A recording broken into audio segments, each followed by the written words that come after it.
നമ്മുടെ സോളിൻ്റെ പൊട്ടൻഷ്യൽ മനസ്സിലാക്കി തരാൻ വേണ്ടിയിട്ട് സ്വാമി വിവേകാനന്ദൻ്റെ ഫിലോസഫിയിൽ നിന്ന് എടുത്തിട്ടുള്ള ഒരു കഥയാണ് നിങ്ങളുടെ മുന്നിൽ ഇന്ന് ഡിസ്കസ് ചെയ്യുന്നത്. ഒരു പെൺസിംഹം ഇര തേടി നടക്കുകയായിരുന്നു. അപ്പോൾ പെട്ടെന്ന് ഒരു ആട്ടിൻകൂട്ടത്തെ കണ്ടു. അതിൽ ഒരെണ്ണത്തിൻ്റെ മുകളിലേക്ക് ചാടി വീണപ്പോൾ തന്നെ ഗർഭിണിയായ ഈ ഒരു സിംഹം പെട്ടെന്ന് പ്രസവിക്കുകയും ഓൺ ദ സ്പോട്ടിൽ തന്നെ മരിച്ചു പോവുകയും ചെയ്തു. ഈ സിംഹത്തിൻ്റെ കുട്ടി ഈ ആട്ടിൻകൂട്ടത്തിലാണ് പിന്നീട് കുറേ നാൾ വളർന്നത്. കുറേ നാളുകളൊക്കെ കഴിഞ്ഞപ്പോൾ വേറൊരു സിംഹം ഈ ഒരു കാഴ്ച കാണാൻ ഇടയായി. വെളിയിൽ നിന്ന് വന്ന ഈ ഒരു സിംഹത്തെ കണ്ടപ്പോൾ തന്നെ ആട്ടിൻകൂട്ടങ്ങളെല്ലാം അവിടുന്ന് പോവുകയും ഈ കൊച്ചു സിംഹം അവിടെ കിടന്ന് ഉറങ്ങുകയും ചെയ്തുകൊണ്ടിരിക്കുകയായിരുന്നു. വെളിയിൽ നിന്ന് വന്ന സിംഹം ഈ കൊച്ചു സിംഹത്തെ വിളിച്ചുണർത്താൻ വേണ്ടിയിട്ട് ശ്രമിച്ചു. ലാസ്റ്റിൽ അവൻ ഉണർന്നു. അതിനുശേഷം പറഞ്ഞു, നീ ഒരു ലയണാണ്.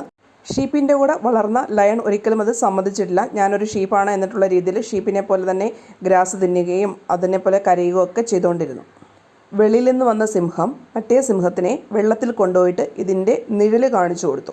അപ്പോൾ അതിന് മനസ്സിലായി ഇത് ഒരു സിംഹമാണ്. പക്ഷേ എത്രയൊക്കെ ശ്രമിച്ചിട്ടും ആ ഷീപ്പ് കരയുന്നത് പോലെ അല്ലാതെ ഇതിന് കരയാൻ പറ്റിയില്ല. അപ്പം കുറേ പ്രാക്ടീസ് ചെയ്യിപ്പിച്ചു സിംഹം എങ്ങനെയാണ് ഗർജിക്കുന്നത് എന്നിട്ടുള്ളത്.